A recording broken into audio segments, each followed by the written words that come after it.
अस्सलाम वालेकुम सर। वालेकुम सलाम। क्या हाल है सर? अल्हम्दुलिल्लाह। ठीक है। अल्हम्दुलिल्लाह। बाकी पार्टिसिपेंट्स ठीक हैं? जाग रहे हैं? जी अल्हम्दुलिल्लाह सर ठीक। जी अल्हम्दुलिल्लाह। जाग रहे अच्छा, हैं हम सर। Good morning sir. कल हमने टॉपिक पढ़ा था मोनोटोनिक स्टेट का। उसमें किसी का क्वेश्चन हो, पहले वो करें। फिर हम लोग आगे क्वेश्चन पर डिस्कस करना है।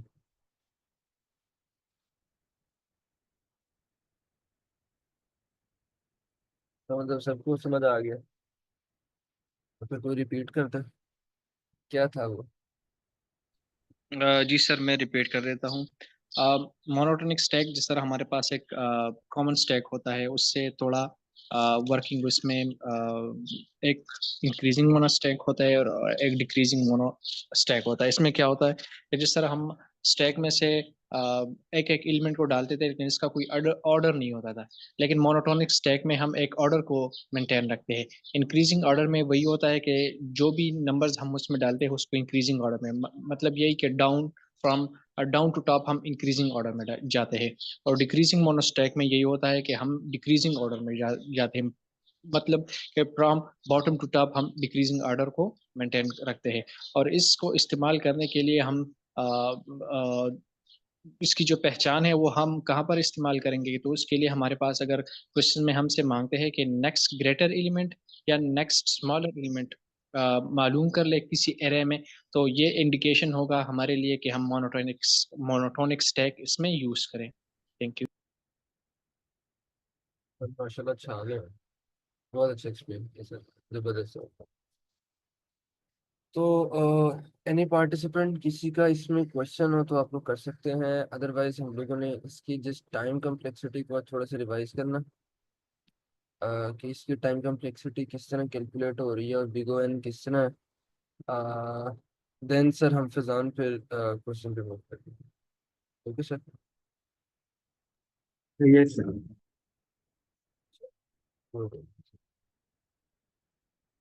तो टाइम कम्प्लेक्सिटी इसकी किस तरीके से मैनेज होगी, उसके लिए हम लोग ना एक केस सपोज करते हैं।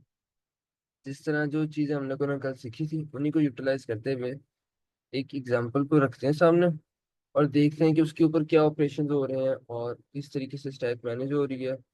और देखते हैं कि टाइम कम्प्लेक्सिटी क्या बन सकती है। अच्छा, कल मैंने ये पैराग्राफ रीड किया था क्लास में, हम लोगों ने डिस्कस भी किया था। आज हम दोबारा यही से स्टार्ट करते हैं।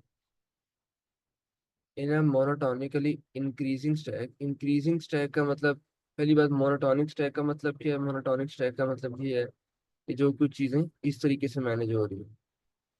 राइट। जिन्होंने कल का लेक्चर लिया उनको इंशाल्लाह बड़े अच्छे से क्लियर होगा कि मोनोटोनिक स्टैक क्या होता है। और उसके अंदर मोनोटोनिकली इंक्रीजिंग स्टैक क्या होता है, उसमें भी कोई मुझे तो प्रॉब्लम नहीं है। मैंने बहरहाल ये आर्टिकल भी शेयर कर दिया। Each element from the input array is pushed and popped from the stack exactly once. यानी कि अगर मेरे पास कोई इनपुट अरे आ रही है, उसमें एन एलिमेंट्स है। अब उन एन एलिमेंट्स की बेस पे हम कितने ऑपरेशंस कर रहे हैं, यही चीज बताती है कि टाइम कम्प्लेक्सिटी क्या है। फॉर एग्जांपल, मेरे पास एक अरे है और मुझे उसकी सॉर्टिंग करनी है। अब मैं सॉर्टिंग के लिए बबल सॉर्ट यूज कर रहा हूँ। तो बबल सॉर्ट ने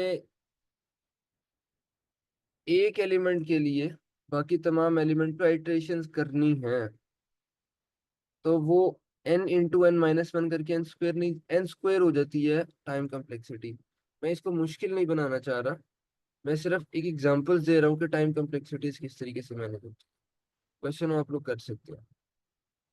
तो अब ये यहाँ पे देखें हैं कि अगर मेरा एक एलिमेंट, मेरे पास एन एलिमेंट्स हैं और मैं एन एलिमेंट्स पे पुश्ड या पॉप्ड इनके ऑपरेशंस कर सकता हूँ, और ये ऑपरेशन भी एक एक दफा ही हो सकते हैं, एक दफा से ज्यादा नहीं हो सकते, पॉसिबल ही नहीं है। तो क्या ये ऑपरेशंस एन एलिमेंट्स पे टू एन ऑपरेशंस नहीं हो जाएंगे? क्योंकि एक पुश हो जाएगा, एक दफा वो एलिमेंट पुश हो सकता है, एक दफा वो एलिमेंट पॉप हो सकता है, इसके अलावा तीसरी चीज कुछ नहीं हो सकता। ये बात हजम होती है? जी सर, क्लियर है। ठीक सर है। एक एलिमेंट के लिए आप ये बता रहे हैं ना कि मैं अगर एक एलिमेंट का फाइंड कर रही हूँ, उसके बाद मैं सेकंड का फाइंड करती हूँ, थर्ड का, फोर्थ का, तो उस केस में मेरा कल क्वेश्चन था करेंट क्वेश्चन। सर यही कि जैसे हम एक एलिमेंट का निकालते हैं ना कि इसका नेक्स्ट क्या है, तो उस केस में तो एन आएगा क्योंकि हर दफा पुश एंड पॉप एक दफा चलेगा। लेकिन अगर ऐसे होता है कि मैंने एक एलिमेंट का निकाल लिया पूरी अरे को देके, देन मैं दूसरी एलिमेंट का निकालना चाह रही हूँ नेक्स्ट, देन थर्ड का, देन फोर्थ का। अच्छा मैम, मैं आपका क्वेश्चन अंडरस्टैंड कर गया। इस क्वेश्चन के लिए ना जो आज हमने क्वेश्चन डिस्कस करना है ना, उसके अंदर हमने मल्टीपल नंबर्स का नेक्स्ट ग्रेटर एलिमेंट निकालना है। तो आपको क्वेश्चन ना आज के क्वेश्चन के अंदर, आज के लीड कोड क्वेश्चन के अंदर आंसर हो जाएगा। ठीक हो ओके गया? सर। जी। अच्छा, बाकी ये जो बात जो अभी हो रही है ये क्लियर है मैम? जी सर, ये क्लियर है। चलो गुड हो गया। therefore even though there is a loop inside a loop inside a loop कैसे है, तो हम लोगों ने कल देखा था कि यहाँ पे हमारी एक फॉर लूप चल रही है और उसके अंदर हमारी एक वाइल लूप है। लेकिन लेकिन अगर हम एक ब्रॉडर व्यू के अंदर देखें तो हमारे स्टैक के ऊपर कितने ऑपरेशन हो रहे हैं? हर एलिमेंट के लिए दो ऑपरेशन हो रहे हैं, और हर एलिमेंट के ऊपर दो ऑपरेशन होने का मतलब है two of n, right? Okay जी। No element is processed more than twice का मतलब टू एन है। Hence the time complexity of building monotonically increasing stack is big O of n, where n is the number of elements in the array. सबको बात clear है? मैंने ये बात clear. Repeat इसलिए की है क्योंकि कल की क्लास के अंदर टाइम शॉर्टेज की वजह से हम लोगों ने इसको बस क्लास में क्लोज किया था। आई थॉट कि इसके अंदर कुछ कंफ्यूजन्स रह गए होंगे, कुछ क्वेश्चंस रह गए होंगे। अगर वो रह गए हैं तो वो अभी डिस्कस कर लें, तो मैं मूव करता हूँ क्वेश्चन को। Any questions?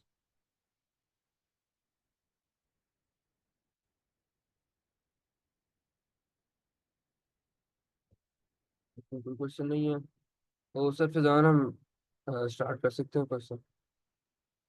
Yes sir, share.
Share कर रहा हूँ।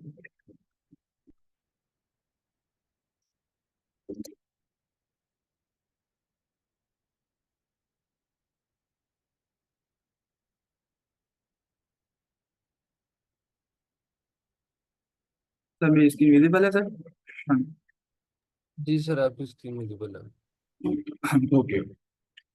तो यहाँ पर अगर हम प्रॉब्लम को देखें तो नेक्स्ट डेटा एलिमेंट वन एक प्रॉब्लम है।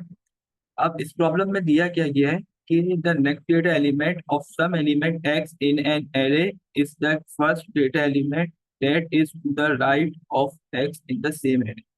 मतलब है क्या चीज कि आपको कुछ एरे दी गई है। अब आपने करना ये है कि जैसे कि आप उस एलिमेंट को एक्स मानते हैं, तो जो उसका फर्स्ट डेटा एलिमेंट होगा ना उसके राइट में, वो उसका आंसर है उस एक्स एलिमेंट। मतलब जैसे कि यहाँ पे कुछ एरे दी जाए, जैसे कि 5 है, 7 है, अच्छा फिर आ जाता है 2, फिर आ गया 11। तो इस तरीके से अब अगर 5 का आपको आंसर चाहिए तो आपको 5 के नेक्स्ट क्रिएटर कौन मिल रहा है, आपको 7 मिल रहा है, तो आप 7 को लिख देंगे। अब 7 के नेक्स्ट पे कौन मिल रहा है आपको, 2 तो नहीं है, 11 है, तो 11 है तो आपने 11 को लिख दिया।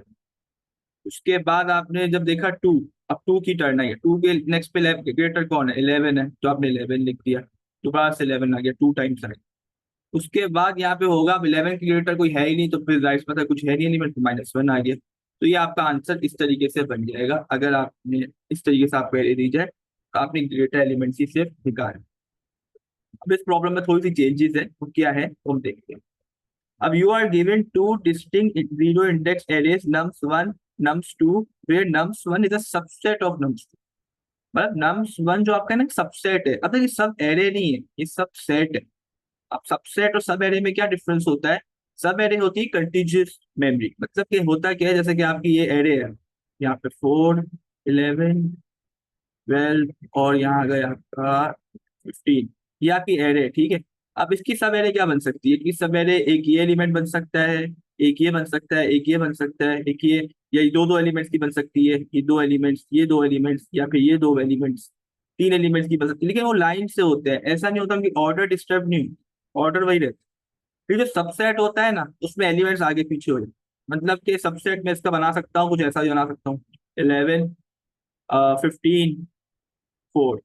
अब कोई ऑर्डर मैच ही नहीं कर रहा उसके साथ, एलिमेंट्स तो वही है, एलिमेंट्स वही होंगे, लेकिन वो मैच नहीं करेंगे, ऑर्डर मैच नहीं करेंगे, तो वो सबसेट। सबसेट बेसिकली ये होता है कि आपके वो एलिमेंट्स एरे में से ही एलिमेंट्स होते हैं, लेकिन कुछ एलिमेंट्स होते हैं, सब एलिमेंट्स नहीं आते, सारे एलिमेंट्स नहीं आते, कुछ आते हैं, लेकिन वो उनका ऑर्डर डिस्टर्ब होता है, आगे पीछे हो। सबसेट समझ आ गया आप लोग को, ये सबसेट का क्या मतलब है यहाँ जो लिखा है। Yes sir, clear. ओके, अब आगे चलते हैं फिर। For each 0 less than equal to i less than nums1 dot length find the index j such that nums1 i double equal to nums2 j। अब यहाँ पे क्या है, आपको वहां पे दिया गया है फाइंड द इंडेक्स j, आपने इंडेक्स j फाइंड करना है, ठीक है।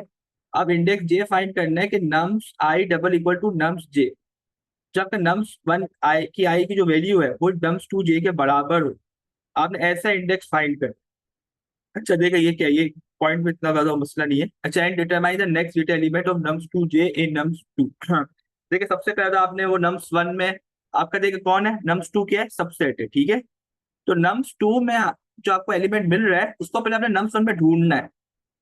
क्या करना है, जो nums2 में आपको एलिमेंट मिल रहा है इंडेक्स पर, उसको आपने nums1 में ढूंढना है, कहाँ, क्योंकि ये तो वो है ना, ये वो चीज तो नहीं है, सब एरे तो है ही नहीं, ये तो कहीं आपस कहीं भी लोकेशन में एलिमेंट पड़ा हो सकता है। तो nums2 में को जो आपको आंसर किसके लिए निकालना है, आपने आंसर nums हाँ सॉरी वंस नम है ना, ये सबसेट है nums2 का, तो आपने nums1 के लिए आंसर निकाल, nums2 के लिए नहीं निकालना, nums1 के लिए आपने आंसर निकालना है जो सबसेट है nums2 का।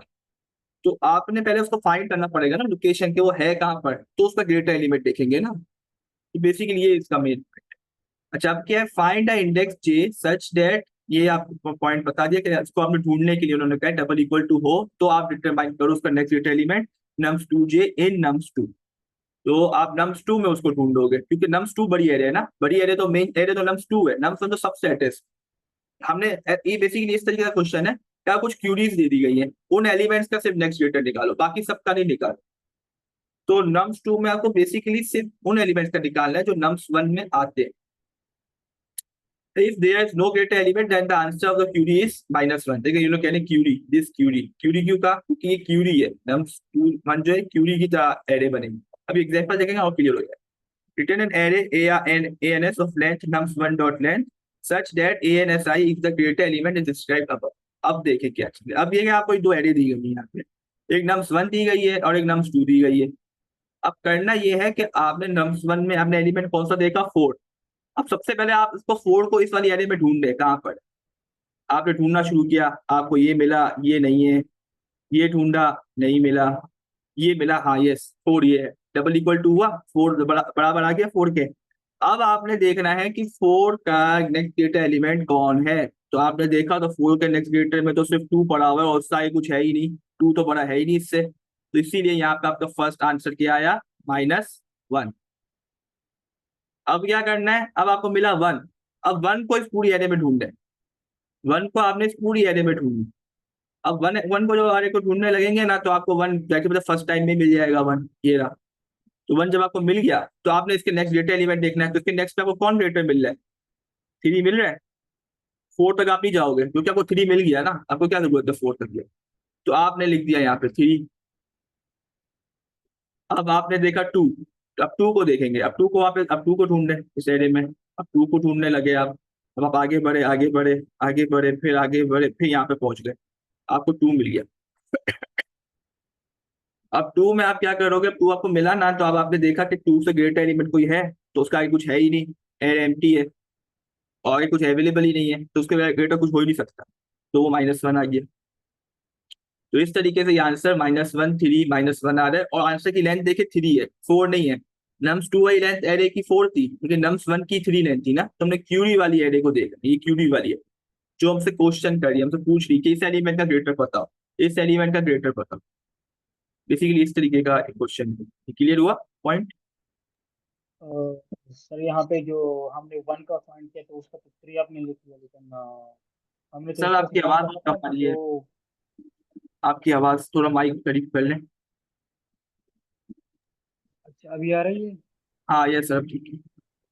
ओके, तो आपने इस 1 का नेक्स्ट क्रिएटर जो है ना, वो आपने 3 लिख दिया। तो हमने तो कल पढ़ा था कि अगर हमने उसका नेक्स्ट क्रिएटर फाइंड आउट करना होगा तो उसके राइट पे, और जब जो सबसे छोटा होगा, तो हमारे पास 2 नहीं है। ओके ओके सर ठीक है। अच्छा सर, वो जो है ना, हम वो दूसरे कॉन्टेक्स्ट में कह रहे थे, वो कह रहे थे कि जो फुल एरे हो उसमें आपने निकालना हो। अब इसमें क्या है, आपको इसमें इन्होंने कहा है कि नेक्स्ट डेटा बिल्कुल के साथ वाला हो, तो वो आपने निकालना है। तो ये जैसे कि यहाँ पे ना इसके नेक्स्ट डेटा इसको 3 मिल रहा है, तो हमने इसको 3 को लिखना हो। अब जैसे कि ये 4 भी है, अब 4 भी है, अब 2 भी है, आप सही कह रहे हैं 2 भी है। अब हमने ये नहीं देखना कि वो कितना दूर है, हमने देखना कि करीब में कौन सा पड़ा है, हमने वहीं पर रुक जाना। अगर यहाँ पे नहीं मिलता ना, अगर यहाँ 0 होता तो फिर हम 4 बोलते, फिर 4 नेक्स्ट डेटा है, इस तरीके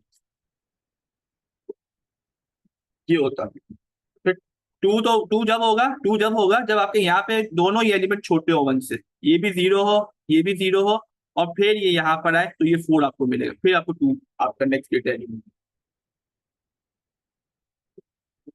हाँ क्लियर है सर? जी सर, अ, तो सर ये कल वाली प्रॉपर्टी जो मोनोटोनिक की हमने पढ़ी थी उसको नहीं फॉलो करेगा? मैम उसको ना, उसमें थोड़ा सा वो था कि वो जो हम देख रहे थे ना, वो हम नेक्स्ट डेटर 2 को ढूंढ रहे थे, लेकिन उसमें क्या है, वो इसको फॉलो नहीं करेगा ये बिल्कुल, ये इसको फॉलो करेगा कि इसके नेक्स्ट पे कौन है, सबके बिल्कुल इसके बड़ा आगे वाला है। तो वो उससे अगर बड़ा है, फौरन से मिल गया उसको, तो बस वही उसको रखेगा।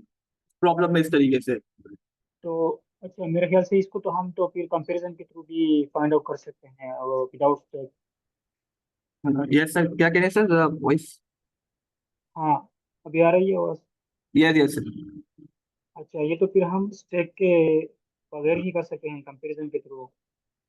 अच्छा सर बिल्कुल, अच्छा आप आपके बिल्कुल अच्छा पॉइंट आया आपके माइंड में कि इसको स्टैक के बगैर भी कर सकते हैं। बिल्कुल सर, इसको स्टैक के बगैर कर सकते हैं, लेकिन सर फिर उसमें आप देखेंगे ना तो हमारी टाइम कॉम्प्लेक्सिटी बढ़ जाएगी। अब वो कैसे बढ़ेगी वो भी मैं एक्सप्लेन करता हूँ एक चीज ना। पहले समझ आ गया सर प्रॉब्लम का सोल्यूशन क्या करना है, ताकि फिर अप्रोच समझ आए ना कि इसको सर करेंगे। इसके क्वेश्चन में और जो मोनोटोनिक को यूज करना होगा उसके क्वेश्चन में क्या डिफरेंस होगा कि हम ये यूज करें या वो वाला? मैं बस बेसिकली हमने यही यूज करना है, बेसिकली है यही मोनोटोनिक स्टैक, लेकिन वो हमारा कॉन्टेक्स्ट थोड़ा डिफरेंट हो गया था, हम दूसरी तरफ सोच रहे थे उसको। लेकिन असल में है यही मोनोटोनिक स्टैक भी, यही कहता है कि आप जो है उसमें भी जो आप एड स्टोर करेंगे ना, एलिमेंट्स स्टोर करेंगे, तो उसमें भी ऐसे ही आंसर आएंगे कि 1 का जो नेक्स्ट लेटर होगा ना वो 3 आ रहा होगा। क्लियर है? जो उसको भी देख लेते हैं, मोनोटोनिक स्टैक वाली अप्रोच देखेंगे ना तो आपको वहां भी क्लियर हो जाएगा। ओके, तो फिर हम आगे चलते हैं। अच्छा अब क्या है यहाँ पर, अब हमने देखना ये है कि ये जो है ना हमारे पास ये वाली एरे है nums1, और ये nums2 में आपको ये क्यूरीज वाली है। अच्छा अब क्या करना है, अब करना ये है कि आप देखें, अगर आप यहाँ पे सिंपल ब्रूट फोर्स तरीके से चलते हैं, ठीक है, आप क्या करेंगे, सबसे पहले तो आप 4 तक पहुंचेंगे, क्योंकि 4 तक आपको पता ही नहीं है कहाँ पर है 4, है ना, आपने तो 4 तक पहुंचना है, क्योंकि 4 आपका मेन है ना एलिमेंट। अभी तो आपसे 4 की क्यूरी पूछ रहा है वो, 4 का बोल रहा है, ये बोल क्या रहा है, 4 का नेक्स्ट ग्रेटर बताओ। ठीक है, वो कह क्या रहा है आपसे, 4 का नेक्स्ट ग्रेटर एलिमेंट बताओ। अब वो हमें क्यूरी दे रहा है, अब हमने उस क्यूरी को सॉल्व करना है, उसको आंसर रिटर्न करना है। अब 4 का नेक्स्ट डेटा बताओ, तो पहले 4 को भी ढूंढना पड़ेगा ना, 4 किस पोजीशन पर है, उसके हिसाब से आप देखेंगे ना, नेक्स्ट डेटा उसके आगे होते हैं, उसके पीछे नहीं हो सकते। तो 4 को पहले हमने ढूंढना है, क्या ये 4 है? अच्छा, कोई बताना चाहेगा, साथ साथ आप लोग कंट्रीब्यूट भी करें। No sir. ओके, हाँ ये 4 है क्या? नो। और ये 4 है ना? यस। तो क्या हुआ, आपने क्या किया, लीनियरली उसको पहले ढूंढा। ठीक है, एलिमेंट को आप सॉर्टेड एरे तो है नहीं कि आप उस पर बाजी सर्च लगा के उस एलिमेंट को ढूंढ लो, ये है वो अनसॉर्टेड एरे। अब अनसॉर्टेड एरे है तो जाहिर सी बात है, अब आपको लीनियरली ढूंढना पड़ेगा एलिमेंट को, और कोई तरीका ही नहीं है एलिमेंट को सर्च करने का, कोई ऑर्डर स्पेसिफिक ऑर्डर नहीं चल रहा है यहाँ। अब आपको मिल गया 4, अब आपने ढूंढा 4, ठीक है, अब 4 को पहले ढूंढ लिया आपने, अब इसके नेक्स्ट डेटा को ढूंढना है। अब 4 को आप पकड़ के रख लेंगे किसी वेरिएबल में, ये मैं ब्रूट फोर्स तरीका बता रहा हूँ। ठीक है, 4 को हमने रख लिया किसी एलिमेंट में, वो वेरिएबल में। अब आप उससे ग्रेटर ढूंढने की कोशिश करेंगे, दोबारा से आप लूप चलाएंगे 4 के आगे से। अब जैसे 4 के आगे सिर्फ 2 है, तो ये लूप में सिर्फ 2 ही चलेगा, लेकिन फर्स्ट तरह इसके आगे और एलिमेंट भी होते, तो लूप पूरे पे चलता। ठीक है, अब वो करेगा क्या, उससे बड़ा एलिमेंट ढूंढता रहेगा, जैसे ही उसको उससे बड़ा एलिमेंट मिलेगा वहां ब्रेक लगाएगा और उसको रिटर्न कर देगा और उसको वहां अपने आंसर वाली एरे में रख देगा। अब जैसे कि यहाँ पे वो जब लूप चलना शुरू करेगा तो उसको 2 मिलेगा। ठीक है, क्या मिलेगा, 2 मिला उसको। उसके बाद वो 2 मिलेगा तो 2 तो छोटा है ना, वहां ब्रेक नहीं मारेगा वो लूप। अगर मैं फॉर लूप यहाँ चला हूँ, फॉर लूप कहाँ से स्टार्ट होगा, 4 के बाद से, मतलब कि n+1 से। अगर n 4 है, अगर n में इंडेक्स रख दूं मैं, अगर इसका फर्स्ट करें आई में रख देता हूँ, आई में रख देता हूँ 2। ठीक है, 4 का जो हमारा इंडेक्स है उसको रख दिया मैंने। अब मैं कहाँ से लूप स्टार्ट करूंगा, i+1 से स्टार्ट करूँ। ठीक है, क्योंकि मुझे इसके आगे के एलिमेंट्स देखने हैं ना। i+1 से स्टार्ट करेंगे और कहाँ तक जाएंगे, n तक जाएंगे, जितनी साइज होगी साइज तक जाएंगे। ठीक है, जितनी एरे की साइज है। अब क्या होगा यहाँ पर, अब जब मैं इस लूप में चलाऊंगा तो होगा क्या कि ये जो है ना 2, अब उसके आगे के ढूंढेगा तो 2 को देखेगा। तो क्या 4 जो है वो जो है, अगर 2 अगर बड़ा हो 2 से, यही अगर छोटा हो तो ब्रेक करे। छोटा होगा ना अगर 2, मतलब 2 बड़ा आ जाए, मतलब एलिमेंट जो आपका एलिमेंट मिल रहा है आपको, मतलब कि जो आपका ये जो एलिमेंट है ये हम लूप में चला रहे हैं। ठीक है, ये लूप में हमें मिल रहा है, 4 तो अपनी जगह ही खड़ा रहेगा, वो फिक्स रहेगा। इसके अगर इसको बड़ा मिलता है, जैसे कि इसको 5 मिलता, तो ये लूप आगे चलता। अभी देखें यहाँ पे क्या हो रहा है, यहाँ पर इसको मिल रहा है, यहाँ पर अगर इसको 5 अगर मिलता है आगे तो ठीक है। अभी क्या है, यहाँ पे ये 4 क्या लेस है 2 से, नहीं 4 तो बड़ा है 2 से, तो हम क्या करेंगे, लूप को और चलाएंगे। अगर ये ऐसा हो जाता है ना, ये कंडीशन ट्रू हो जाती, तो हम क्या करते हैं, यहाँ पर फॉल ब्रेक लगा देते हैं। ये पॉइंट क्लियर हुआ आप लोग को कि ब्रेक क्यों लगाएंगे यहाँ पे, क्योंकि हमें बड़ा मिल गया ना उससे एलिमेंट, 4 छोटा हो जाता है अगर एलिमेंट से। सर काइंडली दोबारा एक्सप्लेन कर दे इस स्टेप को। अच्छा, मैं इसको एक्सप्लेन कर देता हूँ। ठीक है सर, यहाँ पे होगा क्या कि आप ये लूप चला रहे हैं। ठीक है, अब लूप आपने कहाँ से स्टार्ट किया, सही समझ आ गया सर, वो लूप कहाँ से स्टार्ट करेंगे हम। जी जी, जो जो भी एलिमेंट हम इसमें फाइंड करना चाहते हैं उससे आगे एक स्टेप। यस बिल्कुल, तो भी हमने i+1 लिखा है। ठीक है, अच्छा, अब यहाँ लूप आपका कहाँ चलेगा, उसको कौन सा एलिमेंट मिलेगा सर, 2 मिलेगा सर उसको, जी सर। और 4 तो हमारा फिक्स है, हमने 4 के साथ कंपैरिजन करने, ऐसा ही है सर। जी सर। तो हम इफ कंडीशन लगाएंगे, इफ कंडीशन में हम बोलेंगे कि 4 से क्या मेरा जो नेक्स्ट एलिमेंट है वो क्या छोटा है, तो नेक्स्ट एलिमेंट 2 है ना सर, तो मैं 2 लिख सकता हूँ ना, यहाँ पे मैं डायरेक्ट कर रहा हूँ, मैं वेरिएबल का नाम नहीं लिख रहा। जी जी। ठीक है, तो 4 लेस देन 2, क्या सही कंडीशन ट्रू है या फॉल्स है सर, आप बताएं। सर 4 इज सर फॉल्स है। फॉल्स है। अगर ये ट्रू हो जाती सर तो क्या होता। सर हमने आगे जाना था। अच्छा सर, नहीं सर देखें, अगर ये ट्रू हो जाती ना सर तो हमने वहां रुक जाना था, हमने जी ब्रेक जी चला सर। हाँ जी जी। चलाते सर। इफ एक सर ट्रू कब होती सर, आप एक एक सिनेरियो बता दे कि ट्रू कब होती 4 के साथ। सर 4 के साथ अगर ये 2 हमारे पास 5 होती है 6 होती। यस बिल्कुल, आपने पॉइंट पकड़ लिया ना। अब 5 होती तो 5 का मतलब 4 से बड़ा है वो, तो वहां पे हमने रुक जाना है ना, हमने आगे देखना ही नहीं ना, वो ग्रेटर मिल गया ना उसको वहां पर, अब आगे देखने की क्या जरूरत है, हमें उसके नेक्स्ट ग्रेटर मिल गया, जी जी। तो हम वहीं रुक जाएंगे ब्रेक लगा के। Okay sir. सर यहाँ पे हम स्टैक यूज नहीं कर रहे हैं, कोई मोनोटोनिक स्टैक इस्तेमाल नहीं नहीं कर सर, रहे हैं। ये सर बिल्कुल सही, स्टैक यूज के बगैर की अप्रोच, ताकि पता चले हमें स्टैक की वैल्यू क्या है यहाँ मोनोटोनिक स्टैक की। अभी हम इसको कर रहे हैं इस तरीके से, ब्रूट फोर्स तरीके से। अच्छा अच्छा, ग्रेट। ठीक है ना सर? तो अब हमने देखा इसको ब्रूट फोर्स तरीके से, हमने यहाँ ब्रेक लगा दिया। अब ब्रेक लगा के हम क्या रिटर्न कर देंगे? इसका इंडेक्स रिटर्न कर देंगे, या इसकी वैल्यू रिटर्न कर दे जो आपको रिटर्न करना है। तो आप 2 रिटर्न कर दो, आप रिटर्न कर दो, नहीं रिटर्न नहीं करो, मतलब कि एरे में अपेंड कर दो जो आपके आंसर वाली एरे होगी। जैसे कि यहाँ, तो यहाँ पे आप क्या अपेंड कर दोगे? यहाँ पर जो है, 1 मिनट, 4 है ना। अब 4 का हमने नेक्स्ट क्रिएटर ढूंढा। अभी यहाँ पे ना देखें, अभी देखें अभी क्या हुआ, इसको मिला ही नहीं। अभी जब फॉर लूप चल जाएगा तो हम एल्स कंडीशन लगाएंगे कि आप है ना, जैसे कि अगर ब्रेक चल जाता ना तो हम क्या करते हैं? 1 मिनट में थोड़ा सा को सही से लिखते हैं। अगर ये ब्रेक चल जाता ना, हम क्या करते हैं? ब्रेक जब चल जाता तो हम ये करते हैं कि उसका इंडेक्स, उसकी वैल्यू रिटर्न लिख देते हैं एरे में। तो हम क्या करते हैं? ARR डॉट अपेंड, जो हमारी आंसर वाली एरे होगी, ठीक है, जो हमारा आंसर स्टोर करेगी, उसमें क्या अपेंड करते हैं? 2 को अपेंड कर देते हैं। अगर ये यहाँ पर ट्रू हो जाती कंडीशन, ये ब्रेक हो जाता, ये ब्रेक हो जाता, तो हम क्या करते हैं? 2 को स्टोर कर देते। ऐसा ही था, क्योंकि अभी ये 2 नहीं, अभी 2 तो बड़ा नहीं है ना। 5 होता तो हम करते, अब ये 2 है तो ये इसको स्टोर नहीं करेंगे हम।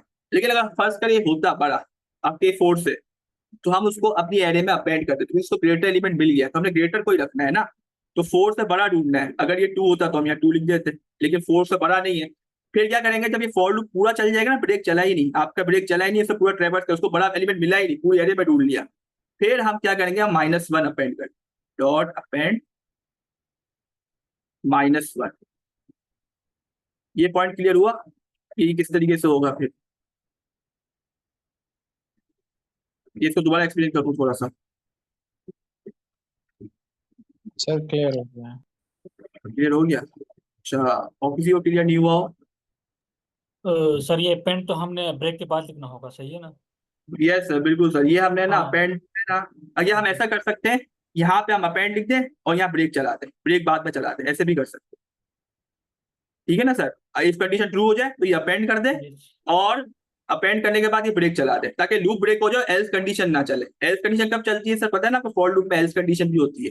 वो एल्स जब चलती है जब फॉर लूप पूरा चल चुका होता है, वरना चलती ही नहीं है एल्स कंडीशन। अभी जी फॉर लूप ये चलेगा सर। ना, ब्रेक चल गया तो फॉर लूप पूरा नहीं चला, ब्रेक चल गया, बीच में रुक गया, तो वो एल्स कंडीशन नहीं चलेगी। ये जब चलेगी जब फॉर लूप पूरा चल जाएगा। इसका मतलब जब फॉर लूप कब पूरा चलेगा? जब उसको कोई ग्रेटर एलिमेंट मिलेगा ही नहीं, कंडीशन कभी ट्रू ही नहीं होगी, जब ही फॉर लूप पूरा चलेगा।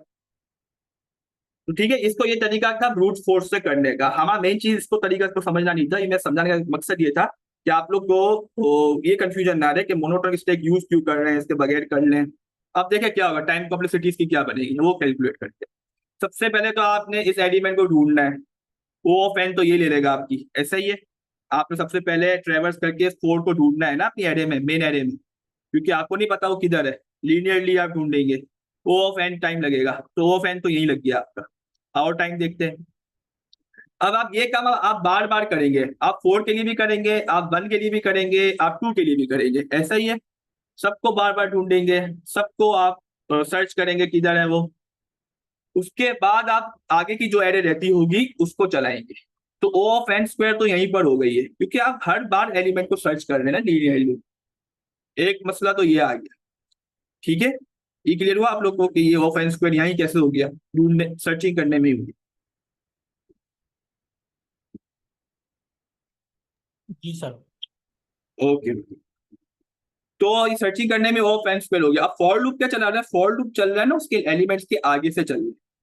ठीक है, अब एलिमेंट्स के आगे से चल रहा है तो वो क्या कर रहा है यहाँ से, कि जैसे कि ये 4 जो है इसके आगे से ढूंढता है कि वो तो क्रिएटर कोई मिलता है या नहीं मिलता। तो ये of n square into n-1 हो जाएगी। मतलब कि वो ये बहुत ज्यादा टाइम कॉन्सिडी आपकी आएगी, मतलब कि n-1, आई थिंक ये ऑफ एन क्यूब तक चली जाएगी, ये बिल्कुल ऑफ एन क्यूब तक जाएगी। ये क्यों? क्योंकि आप हर बार ट्रेवर्स करेंगे, ब्रूट फोर्स लगेगी, फॉर लूप बार बार चलेगा, ये एक दफा का काम नहीं है। ये 4 के लिए चला है, फिर ये 1 के लिए भी दोबारा चलेगा, फिर इसके बाद ये 2 के लिए भी दोबारा चलेगा।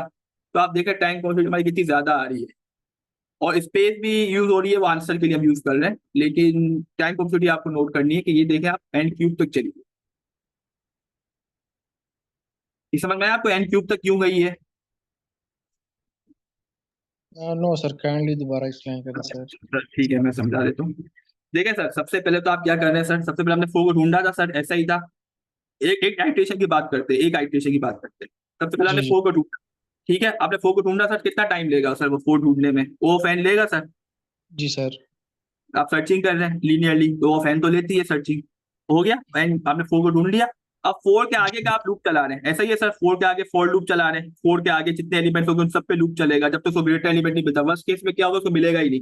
इतनी बड़ी एरे होगी, अगर आप इतनी बड़ी एरे बना दें, मतलब 100 एलिमेंट्स की एरे बना दें, और फोर पे आप जी रुक जाए, अब फोर से आगे आप सर्चिंग करना शुरू करें, तो एलिमेंट ढूंढना शुरू करें, इससे बड़ा एलिमेंट ढूंढने की कोशिश करेंगे ना।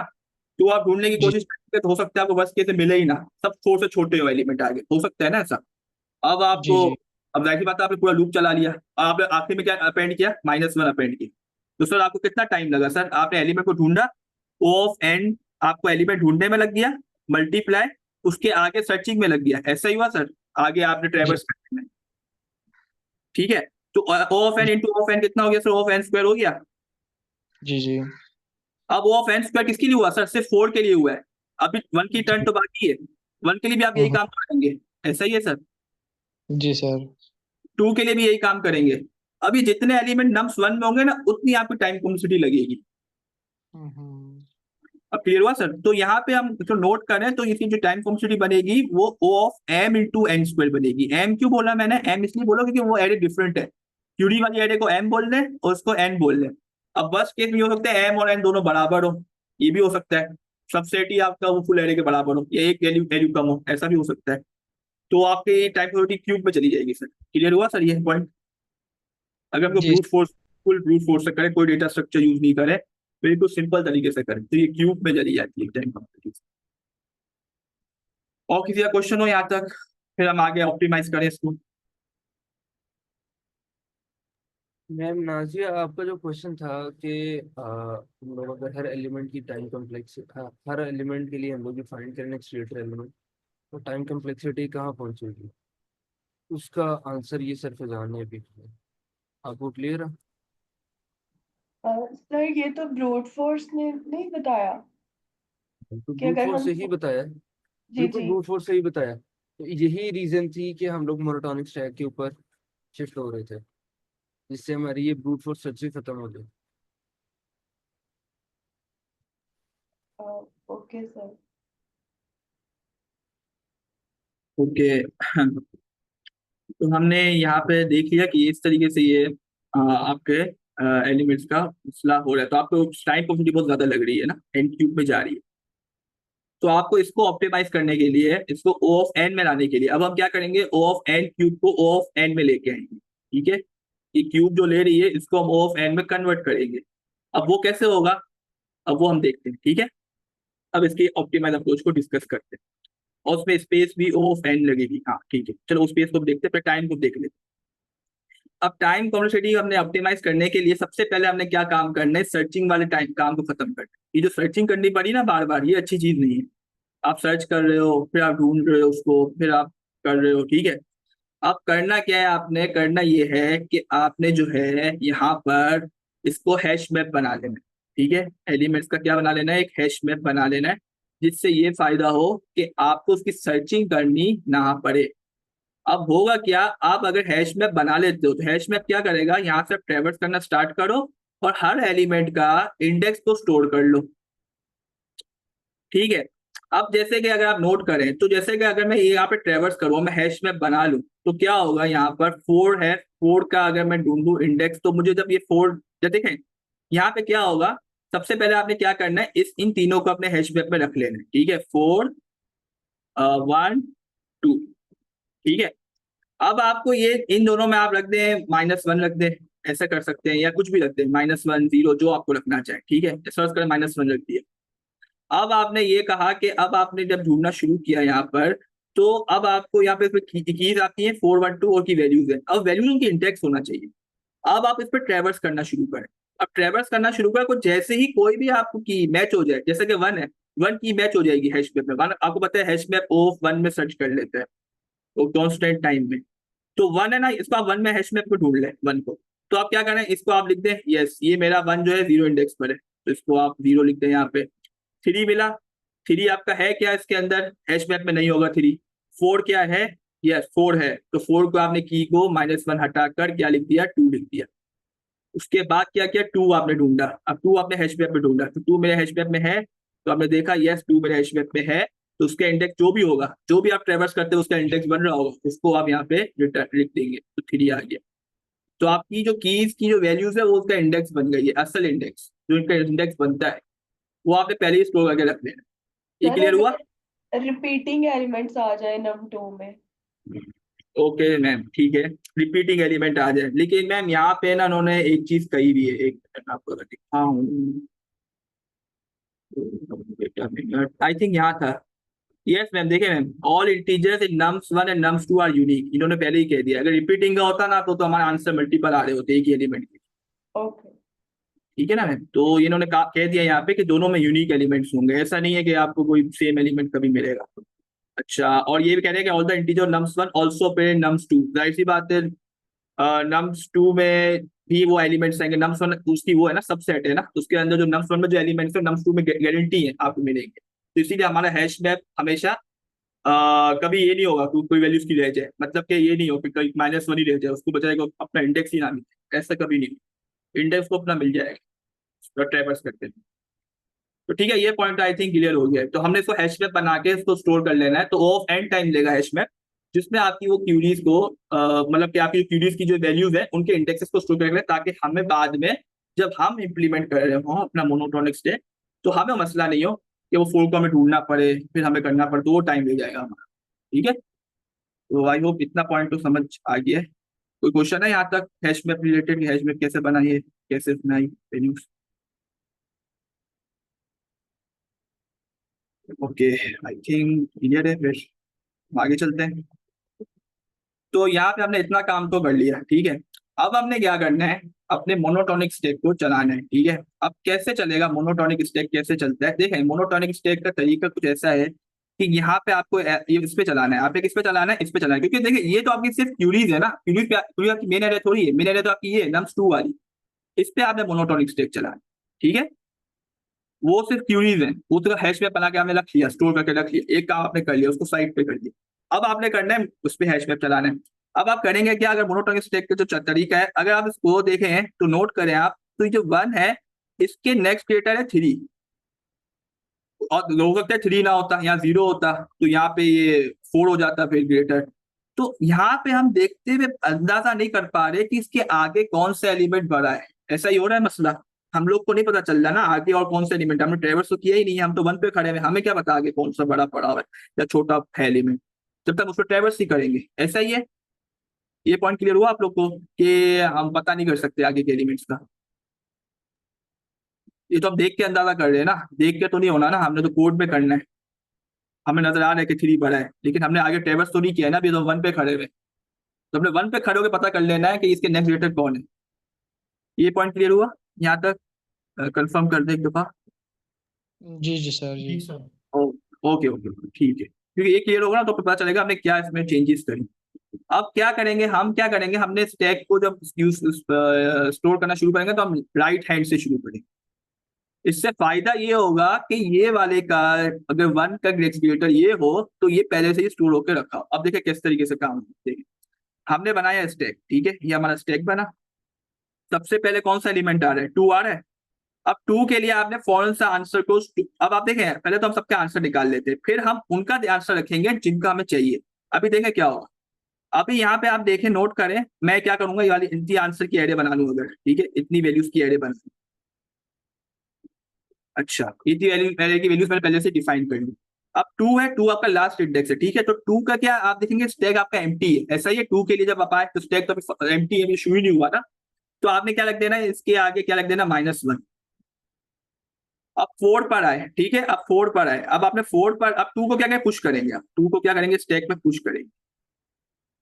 अब क्या करेंगे, अब 4 पर आए, तो 4 क्या 2 से बड़ा है, यस 4 जो है आपका वो 2 से बड़ा है, तो क्या होगा 4 के लिए, तो 4 क्या करेगा, जब 4 यहाँ पे आएगा ना, 4 तो एंटर होना जाएगा, तो ये मोनोटोनिक स्टैक, ये सिंपल स्टैक नहीं है, तो ये 2 को पहले बाहर निकाल देगा, बोलेगा मैं अगर मुझसे कोई छोटा एलिमेंट नीचे मुझे मिलेगा तो मैं उसको बाहर निकाल दूँ, क्योंकि उसको एक ऑर्डर डिक्रीजिंग ऑर्डर, जिसका इंक्रीजिंग ऑर्डर जिसको चलाना है चीज, वो उसको फॉलो करना है, ठीक है।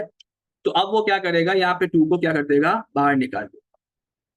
2 को बाहर निकाल दिया, 4 खुद आ गया यहाँ। अब क्या होगा, अब यहाँ पे आया, अब उसने किया 3, ठीक है, अब 3 आया, अब उसको मिला 3, तो 3 तो 4 से छोटा है ना, तो वो कंडीशन को फुलफिल कर रहा है, मतलब एलिमेंट आ सकते हैं 3 अंदर। अब 4 को बाहर नहीं निकालेगा। 4 को बाहर क्यों नहीं निकाला, क्योंकि 3 छोटा है, तो उसके ऊपर आ गया, ठीक है। अब क्या होगा, अब आपने देखा तो यहाँ पर, अब हमने देखा तो अब ये जो आपको नेक्स्ट एलिमेंट मिलेगा, अब वो आपको मिल रहा है 1, तो 1 क्या है, 3 से छोटा है, तो 1 भी आ जाएगा। अच्छा, इसके साथ साथ में एक और काम करना था, अपनी एरर भी बिल्ड करनी। एक मिनट, मैंने एक चीज मिस कर दी, जैसे कि 4 आपका आ गया था ना, आपका 4 जब आया, एक मिनट 4 से स्टार्ट करते हैं, एक सेकेंड, हाँ ठीक है। अब 2 आ गया था, 2 आपका आ गया था। अब 4 जब आएगा ना, तो वो क्या करेगा, वो देखेगा कि मुझसे वो छोटा एलिमेंट है, तो उसको बाहर निकाल दिया उसने। जब उसको बाहर निकाल दिया तो स्टैक एम्प्टी हो गया, ठीक है, स्टैक हो गया एम्प्टी, तो 4 के लिए भी -1 चला जाएगा। 4 के लिए -1 चला गया, कि स्टैक एम्प्टी हो गया। जब स्टैक एम्प्टी हो जाएगा तो -1 कोई वैल्यू होगी तो वैल्यू, अब -1 आ गया, अब 4 खुद आ जाएगा, 4 अंदर आएगा, तो 4 यहाँ पे आ गया। उसके बाद क्या हुआ, उसके बाद मिल रहा है उसको 3। अब 3 जब मिल रहा है उसको, तो 3 तो नहीं जाएगा ना, 3 4 को नहीं निकालेगा, 3 छोटा है, तो इसीलिए जो टॉप में आपकी वैल्यू पड़ी होगी ना, वो वैल्यू यहाँ पे आ जाएगी 4। उसके बाद आपके यहाँ पे 3 आ गया।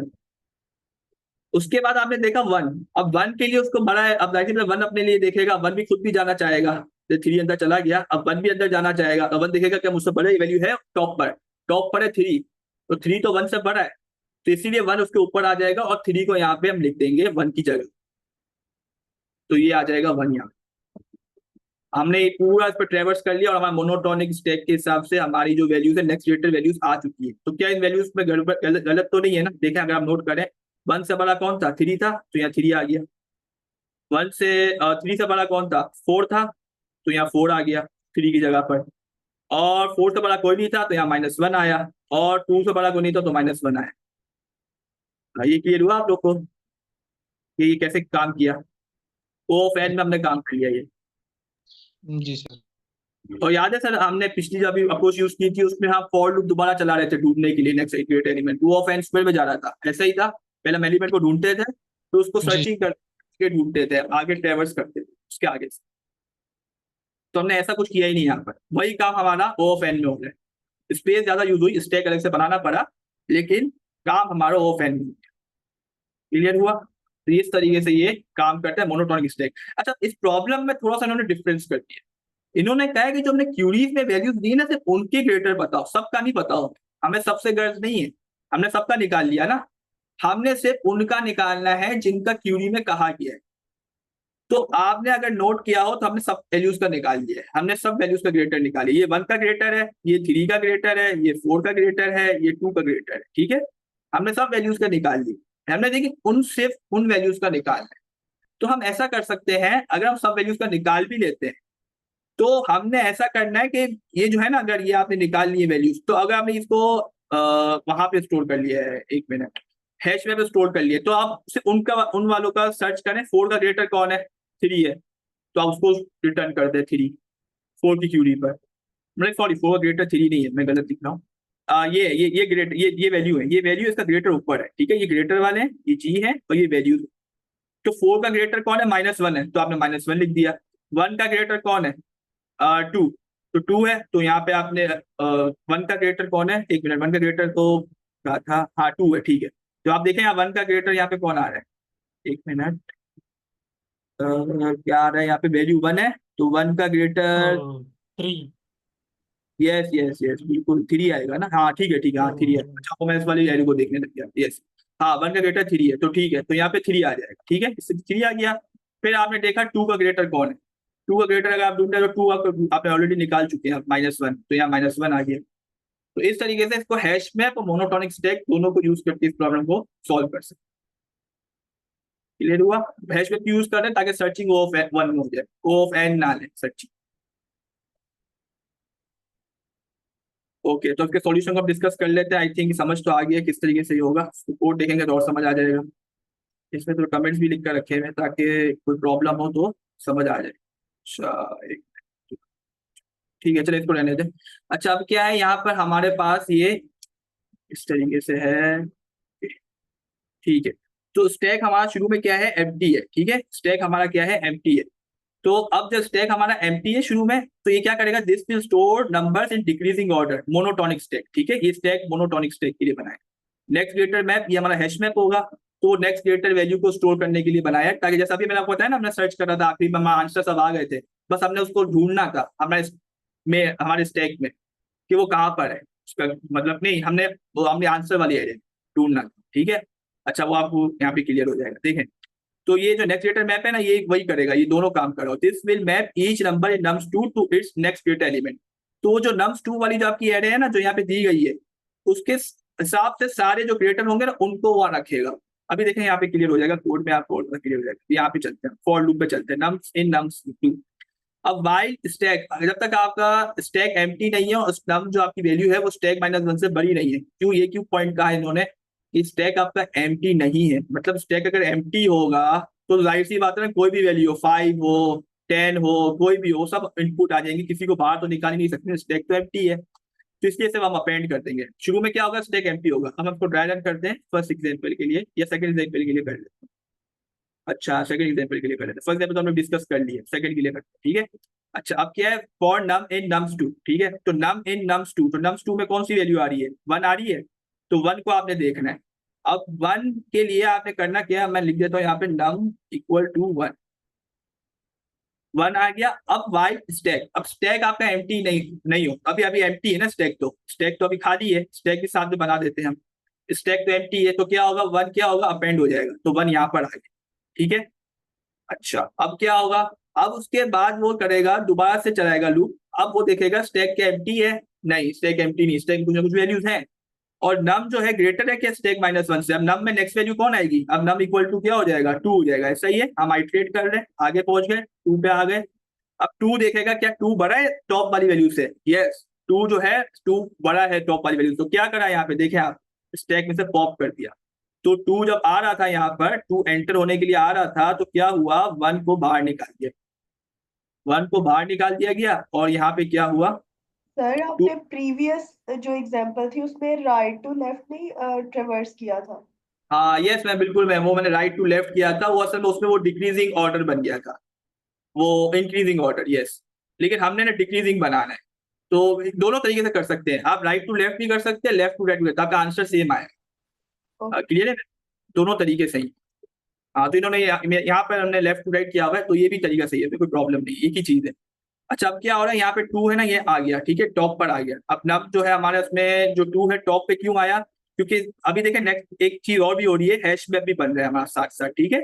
तो स्मॉलर नम इक्वल टू नम, अब ये क्या है, स्मॉलर नम क्या है, स्मॉलर नम का मैं एक सेकंड में आपको थोड़ा सा ऊपर दिखा देता हूँ, एक मिनट, कहाँ गया इसका स्मॉलर नम का, ओके ठीक है, ठीक है। हाँ, असल में स्मॉलर नम में ना ये वैल्यू स्टैक जो पॉप की है ना, वही वैल्यू आ रही है, हाँ ठीक है। तो स्मॉलर नम में क्या हो रहा है, वैल्यू जो आपकी आ रही है ना, वही आ रही है। तो स्मॉलर नम में क्या I value, stack dot pop. तो अभी पॉप किसको किया था, अभी हमने 1 को पॉप किया था, ऐसा ही था, 1 को बाहर निकाल दिया था स्टैक में से। तो जी 1, सर। तो नेक्स्ट क्रिएटर जो है यहाँ पे मैं एनएक्सटी लिख देता हूँ, उसका 1 एक की बन गई, 1 की बन गई, उसमें क्या चला गया, नम। अब नम नंबर कौन है, 2 है, तो 2 तो होगा क्या, हैश मैप में क्या बन गया, 1 इज 1 की का वैल्यू क्या है 2, ये हैश मैप बन रहा है साफ। अब क्या होगा, यहाँ पे दोबारा लूप चलेगा, तो दोबारा लूप चला तो हुआ क्या यहाँ पर कि 2 जो है, अब जाहिर सी बात है, अब 1 तो बाहर निकल गया था ना, अभी 2 आया नहीं है, अभी स्टैक एम्प्टी हो गया, क्योंकि 1 था सिर्फ उसमें, और 1 जो है हमारा बाहर चला गया, तो अब स्टैक खाली हो गया। तो स्टैक खाली हो गया तो लूप ब्रेक हो जाएगा, ऐसा ही होगा, लूप ब्रेक हो जाएगा। अब ब्रेक हो गया, अब क्या होगा, अपेंड होगा 2, अब अपेंड हो जाएगा 2। नेक्स्ट टाइम क्या होगा, नेक्स्ट टाइम ये जब लूप चलेगा तो नम की वैल्यू आगे वाली आ जाएगी 3, तो नम की इक्वल टू क्या हो जाएगा 3, यस। अब देखिए ये 3 होगा। अब क्या होगा, यहाँ पे नम इक्वल टू 3 हो गया। अब आपने करना ये है कि यहाँ पर smaller num equal to stack dot pop. अब स्टैक पे पहले चेक करेगा, स्टैक एम्प्टी तो नहीं है, नहीं स्टैक एम्प्टी नहीं है, नम क्या आपकी वैल्यू 3 जो है बड़ी है 2 से, ऐसा ही है। स्टैक -1 में क्या आएगा, 2 आएगा, क्योंकि 2 आपका टॉप पे पड़ा हुआ है। ये आया तो 3 जो ग्रेटर है, ठीक है, तो क्या करेगा वो स्टैक डॉट पॉप कर देगा, स्मॉलर नम में रख देगा। तो मैं एस स्मॉलर नम, एस नम लिख देता हूँ, इसमें क्या आएगा अब स्टैक डॉट पॉप, तो 2 आ जाएगा, ठीक है, 2 आ गया और 2 बाहर निकल जाएगा। आपको पता है स्टैक जो पॉप फंक्शन है वो वैल्यू रिटर्न भी करता है, साथ में निकालता है और वैल्यू को रिटर्न भी करता है, तो स्मॉलर नम वो स्टोर कर लेता है। तो ये जो आपकी आ गई ना, ये आपकी बन गई, अब ये 2 आ गया इसमें, अब ये 2 यहाँ पर आएगा, एक की बनेगी 2 के नाम से, और उसकी वैल्यू क्या होगी, जो अब नेक्स्ट वैल्यू आ रही है 3 वो। अब क्या होगा यहाँ पर, अब ये स्टैक से बाहर निकल गया 2, स्टैक में कुछ भी नहीं है।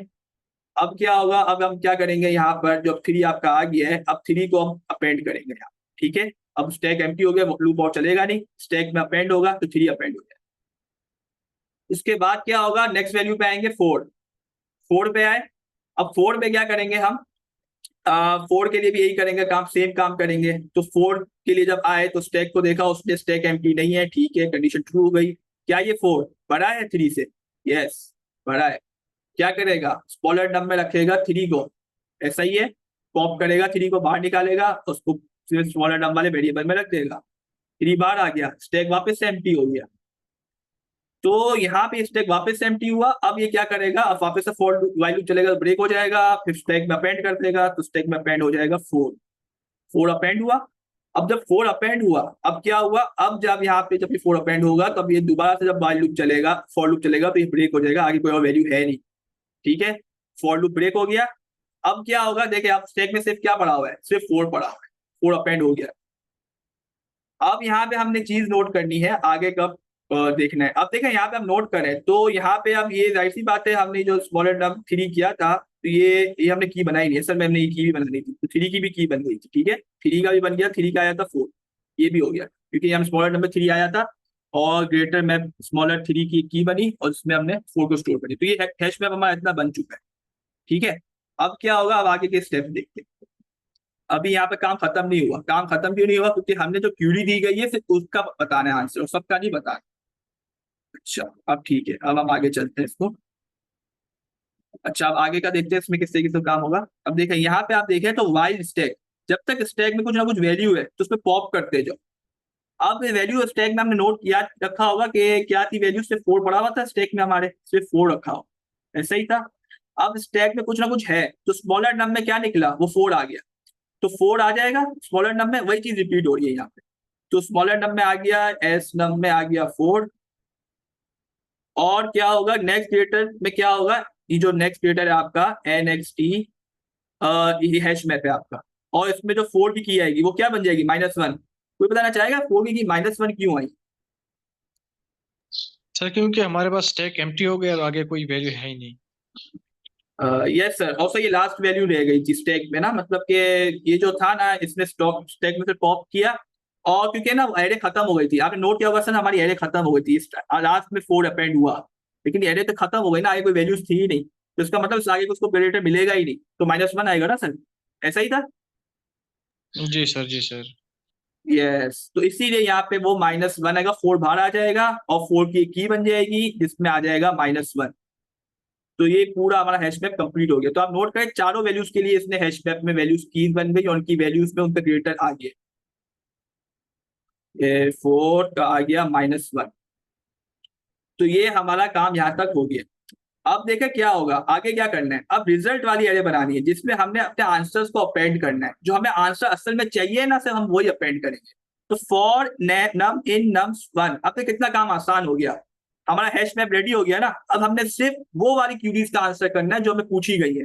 तो ये किस लूप किस पे चल रहा है, नम्स 1 पे चल रहा है, जो कि ये वाली है 2 4, ऐसा ही है।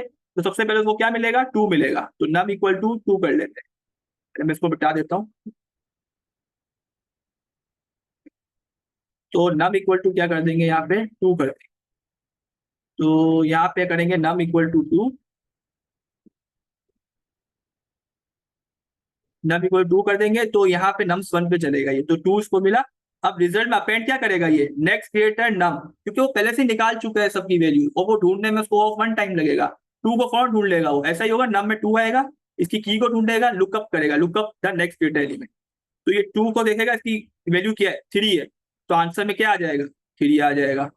उसके बाद क्या करेगा, वो दूसरी वैल्यू ढूंढेगा, 4 का देखेगा, तो हमने 4 के वैसे ही की ऑलरेडी स्टोर करके रखी हुई है -1, तो 4 जब यहाँ पे आएगा तो इसकी की आएगी -1, तो -1 यहाँ आ जाएगा।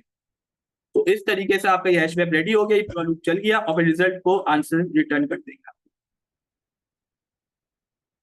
यहाँ पे। तो ये समझ आ गया ये किस तरीके से इस सॉल्यूशन इसका बनेगा। जी सर। सर ये वाली मैम आपकी वॉइस क्लियर है, लेकिन मेरा फिर से वो जब हमने कल किया था। है, आपकी वॉइस नहीं। सर अब आवाज आ रही है? हाँ मैम आप आ रही हैं, यस यस।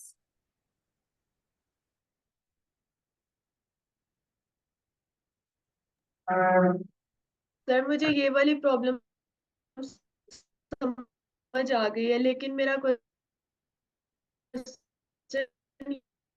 ये है कि जब हम कल कर रहे तो हम मोनोटोनिक को इस तरह से राइट साइड पे सारी अरे 3 तो 4 भी देखेंगे, 2 भी देखेंगे, फिर हो जाएगी कि 2 इसका next grade. Okay okay okay ma'am असल में ना देखें, वो जो करेंगे ना तो वो तो ऑफ एज स्क्वायर पे चला जाएगा ना, तो हम वो वापस बार बार ट्रेवर्स करेंगे, हमें ट्रेवर्स नहीं करना है, हमें जो स्टैक में टॉप पड़ा होगा ना हम बस उसी को ही देखते हैं। जैसे कि यहाँ पर आप देखें तो यहाँ पे हमें ग्रेटर जो मिल गया, अब स्टैक में वही पड़ा होगा ग्रेटर 2, तो हम लोग 2 को बस वो रखते हैं। वो तो हम सॉर्टेड ऑर्डर की तरह सोच रहे थे, तो वो हम क्या सोच रहे थे असल में सॉर्टेड ऑर्डर की तरह, कि सॉर्टिंग कर दें ये स्टैक दोबारा सॉर्ट। बता दें, मेरा ये इंटरनेट चला गया था, ये दोबारा बता दें। ये हाँ ओके ओके मैं कहना चाह रहा हूँ कि जो कल हम देख रहे थे ना वो हम सॉर्टेड ऑर्डर की तरह स्टैक को बना रहे थे, जैसे कि उसमें क्या हो रहा था, जैसे कि वहां पे ये हो रहा था कि 1 होता था ना, तो हम नेक्स्ट क्रिएटर को जैसे कि यहाँ 4 होता और यहाँ पे 3 होता और यहाँ पे 2 होता, तो हम 2 को ढूंढ रहे थे, तो हम वो 2 को रखना चाह रहे थे, तो 2 को हम यहाँ रख देते थे। फिर हम वो देखते थे इससे और बड़ा कौन है, अब वो राइट सी बात है राइट साइड पे नहीं होना चाहिए, तो अब 4 को देखते तो 4 से बड़ा कोई है नहीं, तो 3 को देखेंगे। इस तरीके से हम कर रहे थे, तो जैसे कि एक सॉर्टेड ऑर्डर बन रहा था, वो अपेंड करते थे पहले वो वैल्यू को बाहर निकालता था, 4 आता था ना तो सब पहले 2 को बाहर निकालता था। लेकिन अगर हम 2 को बाहर ना निकालें, हम क्या करें, हम रहने दें और 4 को रख दें, फिर 3 आए, फिर 3 को हम रख दें और 4 को बाहर निकालें, फिर 3 को रखें, फिर 4 को वापस लेकर आ जाए, तो वो सॉर्टेड ऑर्डर बन रहा था। तो हम वो चीज डिस्कस कर रहे थे कि एक सॉर्टेड ऑर्डर बन सकता है, लेकिन हमने सॉर्टेड ऑर्डर नहीं बनाना है, यहाँ पे हमने नेक्स्ट क्रिएटर बताना है एलिमेंट, तो वो हमने इस तरीके से बताना है कि वो जो स्टैक में टॉप पे जो पड़ा होगा उससे मैच करके देखें। क्लियर है मैम? ओके, तो जी सर, मतलब मोनोटोनिक में यही है कि जो जिस एलिमेंट पे हम खड़े हैं करंट एलिमेंट, उससे यस नेक्स्ट वाला अगर उससे ग्रेटर है तो इसका मतलब है वही उसका नेक्स्ट ग्रेटर है, यस यस मैम, बिल्कुल मैम ऐसा ही है। या जो भी रिसेंट उसे ग्रेटर मिलता है वो उसका यस ग्रेटर है, यही है ना सर? जी बिल्कुल बिल्कुल मैम, बस यही है मैम, और कुछ नहीं है। बिल्कुल। ओके तो आई थिंक हमारा टाइम बहुत ओवर हो गया है, हम आगे ही चलेंगे टाइम से, तो ठीक है, तो बस तो फिर एंड करते हैं। तो इसका सॉल्यूशन मैं स्लैक पे शेयर कर दूंगा, और फिर टाइम कॉम्प्लेक्सिटी ऑफ एन हो जाएगी और स्पेस कॉम्प्लेक्सिटी भी ऑफ एन हो जाएगी, ठीक है। वो अब वो टाइम नहीं बताएगा, हाँ तो वो ऑफ एन है क्योंकि आपने फॉर लूप चलाया है, 2 टाइम फॉर लूप चलाया, ऑफ 2n होगी लेकिन वो ऑफ एन के बराबर हो जाएगी, और स्पेस कॉम्प्लेक्सिटी भी ऑफ एन हो जाएगी, वो भी ऑफ 2n है लेकिन वो n के बराबर है, स्टैक भी और हैश में। इसमें स्टॉप करता हूँ। ओके तो सेशन को एंड करते हैं, ठीक है, बाकी अब कल डिस्कस करेंगे और कोई और प्रॉब्लम पे आएंगे।